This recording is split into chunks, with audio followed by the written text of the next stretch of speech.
Hello and welcome to grammar class. Today's topic is gerund versus present participle in English grammar. But first off, what is a gerund? Well, a gerund is the ing form of a verb that acts partly as a noun and partly a verb in a sentence. Clearly, we make a gerund by adding ing to the base form of a verb. So basically, a gerund is a non-finite verb that also functions as a noun. That's why it's also known as a verbal noun. But how does a gerund act as a noun in a sentence? You see, a gerund is a noun because it can be used as a subject or an object in a sentence. For example, in the sentence, swimming is a good exercise, the gerund swimming is the subject of the sentence. And in the sentence, John loves singing, singing is a gerund. It's the ing form of the verb sing and used as the object of the verb love. Now see various uses of the gerund on your screen. In the first sentence, smoking is injurious to health, the subject smoking is a gerund made from the verb smoke. It names an activity here, so it's both a noun and a verb. But in the next example, the same gerund smoking is used as the object of the verb give up. In the sentence, I am fond of singing, the gerund singing comes after the preposition of. The gerund singing is made from the verb sing and used as the object of the preposition of. In this way, a gerund is basically a verb but used as a noun. And then a gerund can also be used as a complement. In the sentence, his weakness is gambling, the word gambling is the complement of the linking verb is because it completes the meaning of the sentence. Thus, we see that a gerund can be used as the subject, as the object, and as the complement in a sentence, hence it's a noun. We also use a gerund in a compound noun. He jumped into the swimming pool. A swimming pool means a pool for swimming. Here the word swimming pool is a compound noun in which the first word swimming is a gerund. The gerund is also used after the possessive case of nouns and pronouns. For example, in the sentence, I don't mind your coming late, your is the possessive case of the pronoun you. So the word coming is a gerund here after the possessive case your in this sentence. But what about a present participle? How is it different from a gerund? Well, the present participle is also made by adding ing to the base form of a verb. So both the gerund and the present participle have the same look, the ing form or the fourth form of a verb. But the present participle is a verbal adjective. It acts partly as a verb and partly an adjective in a sentence. So we learn that both the gerund and the present participle are non-finite verbs.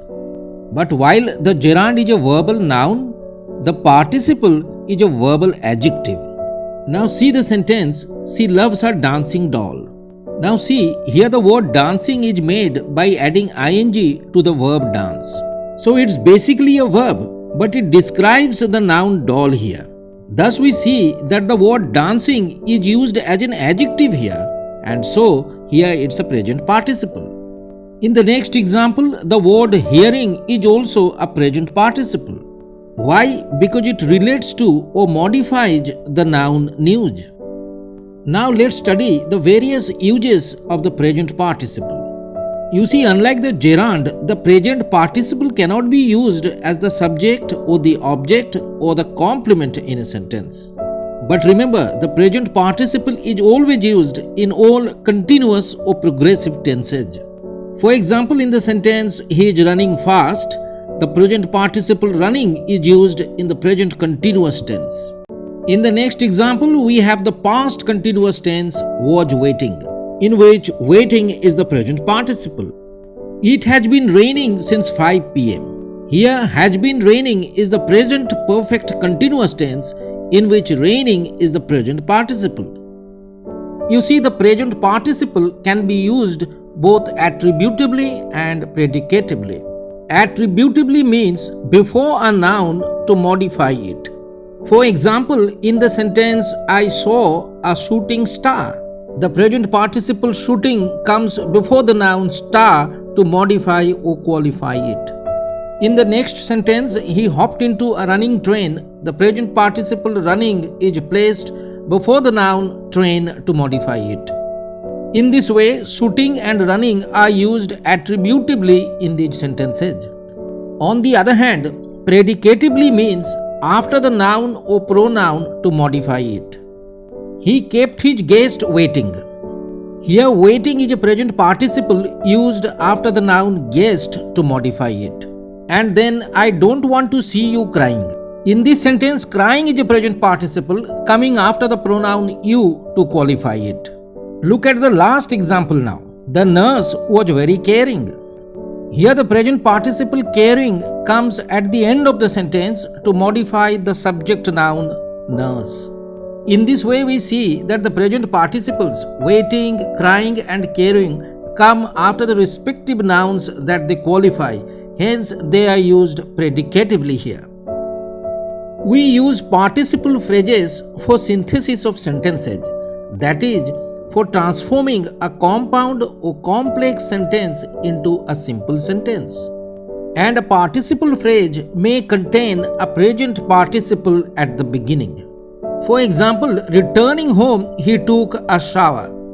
In this sentence, returning home is a participle phrase which has the present participle returning at the beginning.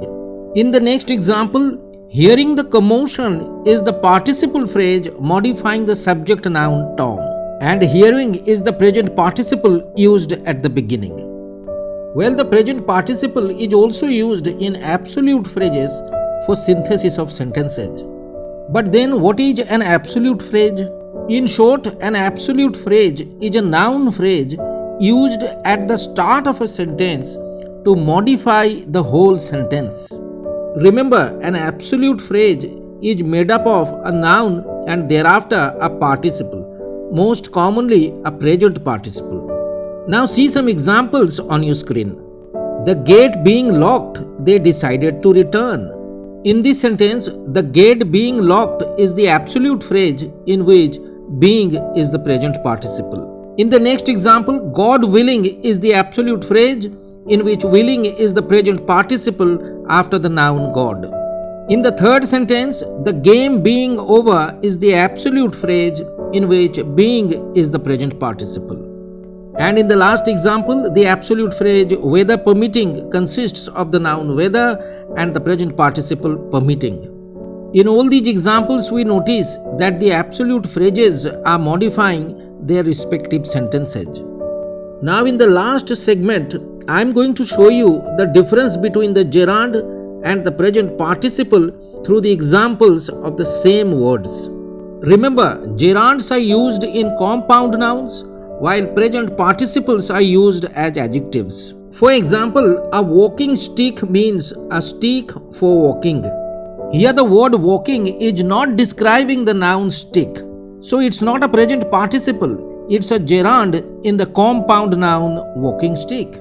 But when you say a walking robot, the word walking describes the noun robot. It means a robot that walks. So the same word walking is a present participle here. Sleeping room is a compound noun. Here the word sleeping does not describe the room. It means a room for sleeping.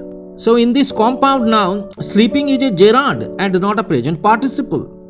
But when you say a sleeping lion, you mean a lion that is sleeping. Here the same word sleeping is describing the noun lion. Hence, it's a present participle or verbal adjective here. Similarly, the compound noun a swimming pool means a pool for swimming. So swimming is a gerund here, but a swimming boy means a boy who is swimming. Here the word swimming is describing the noun boy. So it's a verbal adjective or a present participle here. So the same ing word may be a gerund or a present participle depending on its use. Hopefully you liked the video. Please be sure to like, comment, share and subscribe to our channel to help us grow. And do not forget to click the notification bell for more grammar content. Thanks for watching.